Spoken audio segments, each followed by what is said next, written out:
I don't think I need to explain who Cody Co is. Everybody and their grandmother has at least heard of this guy. Recently, some allegations have surfaced against him.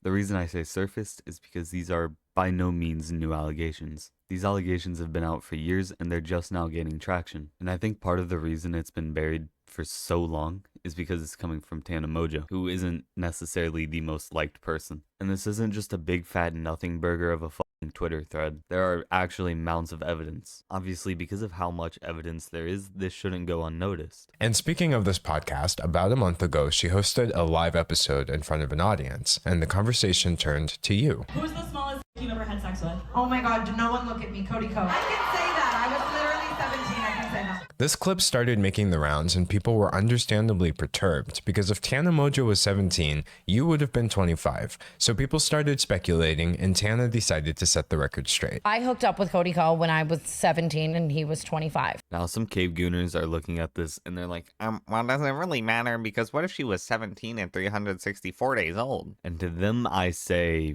kill yourself. It doesn't matter if she was 17, 364 days old. 18 is a bigger number than 17. There's also some people that are trying to say that he didn't know her age. He knew her age. He just didn't care. There was a situation with Gabby Hanna at a Playlist Live where she pulled him aside and told him like, yo, she's 17. And then we still went and hooked up. To be clear, 17 is under the age of consent in many states, including Florida, where Playlist Live used to take place. So this means that Tana Mojo is accusing you of statutory rape. And this also isn't a story that just Tana is telling. The same person that Tana was talking about in that clip also went onto a podcast and gave her side of the story.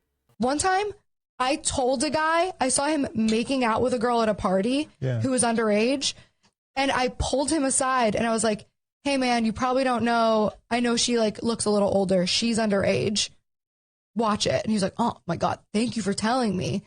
And then he turned that. This is really, really bad. Whenever you're being accused of something like this, and the victim claims that they have a witness, and the same witness can be found years earlier telling the exact same story, that's not a very good look.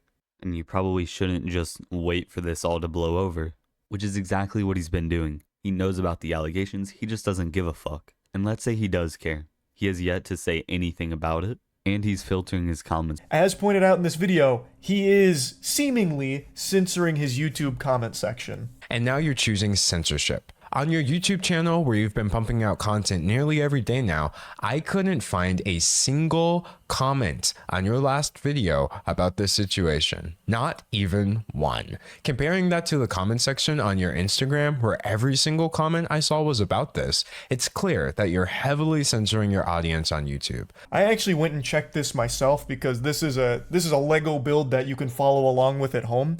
I went to his latest upload and clicked newest in the comment section because surely you'd see some now after this is being blown up into a huge story. But even when filtering on his newest upload by newest comments, I still only found a couple of comments that referenced this. So it really does seem like it's being heavily censored in the YouTube comments. Because with how big the story is, you would expect a lot of them, especially when you look at his Instagram. But somehow, nothing on YouTube? Yeah, that's very suspicious. That definitely smells like he is censoring the comments there. Tana also said that Cody Co did actually end up reaching out and asking like if they're cool about that.